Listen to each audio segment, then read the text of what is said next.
พี่น้องความเตรียมพร้อมของทหารไทยสบายดีกับสวัสดีพี่ๆ FC ฟังไทยและก็ฟังลาวยินดีต้อนรับเข้าสู่ช่องเกตแก้วสาวลาวเส้นเก่าเส้นเคยอีกแล้วเนาะพี่ๆ FC ซึ่งวันนี้สาวเกตแก้วมีเรื่องราวอะไรข่าวดีๆอย่าเอามาฝากมาตอนพี่ๆ FC ทุกคนนั่นเองเนาะซึ่งสาวเกตแก้วไปเห็นคลิปของทหารไทยเพิ่นเนาะมีการเกี่ยมพร้อมเนาะพี่ๆ FC เพิ่นจะเขียนบอกว่าเตรียมความพร้อมรอยพอรอเนาะส่งกำลังน้ำมันไทยมีรักสงบแต่รบไม่ขาดนั่นเองเนาะพี่ๆ FC ซึ่งแบบการรบของเมืองไทยเพิ่นจะมีการเกี่ยมพร้อมเนาะพลังขับความเคลื่อนไหวของเมืองไทยแบบเพิ่นมีความพร้อมตลอดเวลานั่นเองเนาะพี่ๆ FC เนาะเดี๋ยวเราจะไปติดตามรับชมคลิปวิดีโอของเพิ่นเลยกันแล้วกันเนาะก่อนสิไปรับชมก็ต้องขออนุญาตจากเจ้าของคลิปแล้วก็เจ้าของต้นฉบับเนาะที่ว่าเอาคลิปของเพิ่นไปเผยแพร่ไปรีแอคชั่นนั่นเองจากช่องพี่จ๋าพาไปนั่นเองเนาะต้องขออนุญาตหลายๆที่ว่าเอาคลิปของเพิ่นไปเผยแพร่ไปรีแอคชั่นนั่นเองเนาะบ่ได้มีเจตนาอันอื่นแฝงไปแค่อยากให้ทุกคนได้รับรู้เนาะว่าเมืองไทยนี่เจริญก้าวหน้ามีความเตรียมพร้อม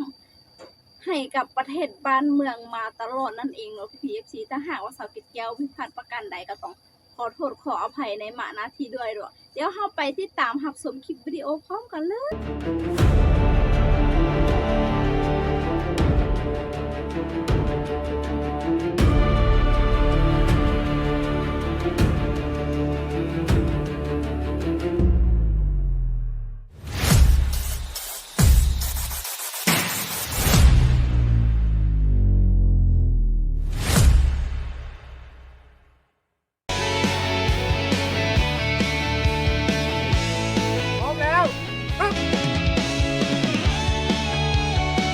สำหรับภารกิจในวันนี้นะครับผบ.ร้อยขอดูความพร้อม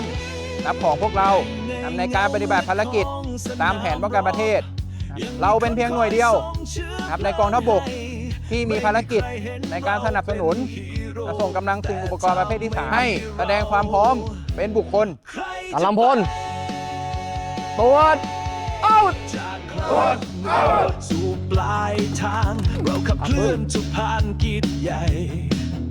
ผ่านลมผ่านฝนผ่านไฟไม่เคยหวั่นไหวแม้ในศึกหนักเคลื่อนพลึงไว้ใจดังเหล็กกล้าแม้ศัตรูยังต้องระวังเมื่อร้อยน้ำต่อไปให้ทำการตรวจความพร้อมของยุทโธปกรณ์ประจำที่เครื่องสูบจ่ายน้ำมัน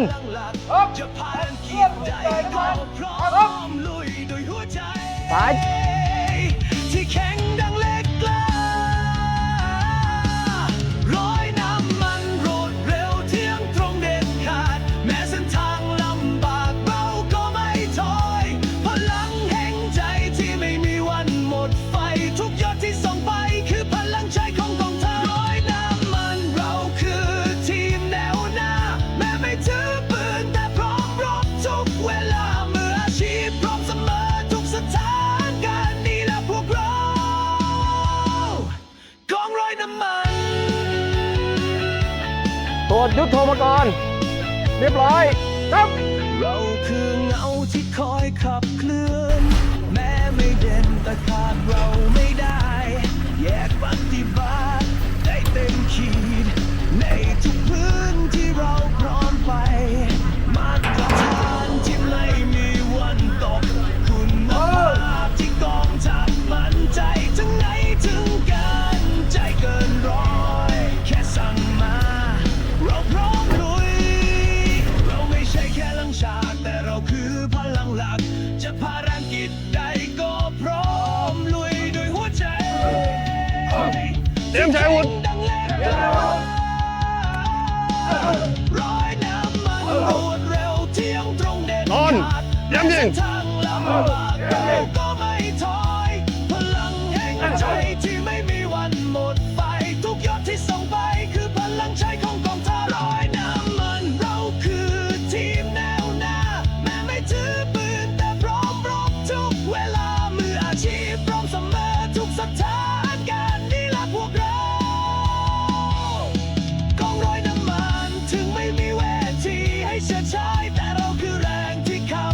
เป็น1ว16 5เปลี่ยน28ข้อความ28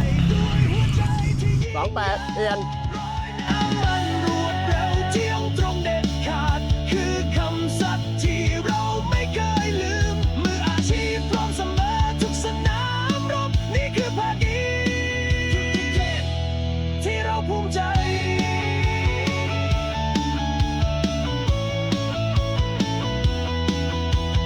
โรยน้ำมันลุกไปข้างหน้าเพื่อชัยชนะของทัพไทย โอ้PPFC นี่ก็เป็นการเตรียมพร้อมของทหารไทยหรือว่าทหาร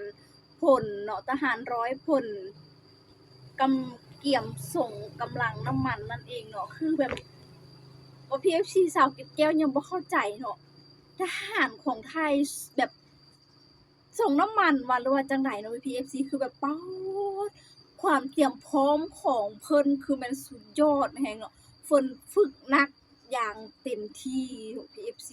เพื่อเตรียมพร้อมการส่งเนาะ PFC เนาะป๊าดแบบสุดยอดมากเห็นแล้วก็แบบโอ้โหแบบบ่เคยเห็นมาก่อนเนาะ PFC สุดอลังการแฮ่งความเตรียมพร้อมของเมืองไทยเนาะ PFC เนาะโอ้โหสาวเราวได้เห็นแล้วถึงกับใจฟูแน่นอนเนาะ PFC นี่ก็เป็นเรื่องราวและข่าวๆที่ว่าสาวเกร็ดแก้วมาฝากมาต้อนของ PPFC นั้นมื้อนี้นั่นเองก็ขอบใจที่ว่าติดตามและรับชมคลิปวิดีโอของสาวเกร็ดแก้วมาตลอดสำหรับคลิปนี้ก็